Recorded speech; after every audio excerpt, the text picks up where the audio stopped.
నిజం చెప్పాలంటే మన జనరేషన్కి ఉన్న డిఫాల్ట్ ఏంటో తెలుసా? Over thinking. మన జనరేషన్కి ఓవర్ థింకింగ్కి ఆస్కార్ ఇచ్చిన తప్పు లేదు చెప్పాలంటే. లైక్ మనం చాలా చిన్న విషయాల కల్లా ఓవర్ థింక్ చేస్తాం అనమాట. లైక్ ఏంటంటే లైక్ ఎవరికో మన ఫ్రెండ్కి ఎవరికో ఆమె ఆర్ అతను ఎవరో ఒకరికి మెసేజ్ చేస్తాం మనం. లైక్ వాళ్ళ దగ్గర నుంచి ఒక 2-3 minutes లేట్ రిప్లై వస్తేనే మనం చాలా ఓవర్ థింక్ చేస్తాము.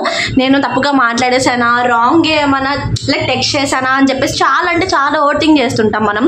ఏమో వాళ్ళు బిజీగా ఉండొచ్చేమో, లేదా నిజంగానే వాళ్ళకి మాట్లాడడం ఇష్టం లేదేమో.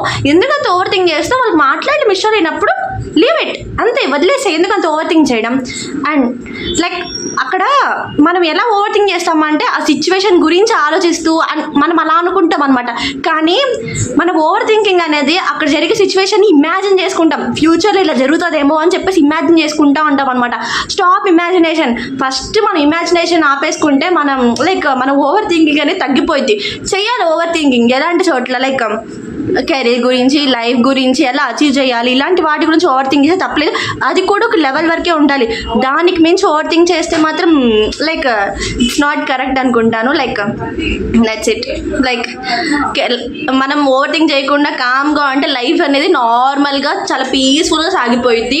ఓవర్ థింక్ చేసుకుంటా జరగని విషయాన్ని కూడా చాలా ఇమాజిన్ చేసుకుంటా అంటే లైఫ్ కూడా అట్లే వెళ్తూ ఉంటుంది. Okay, stop over thinking. Bye.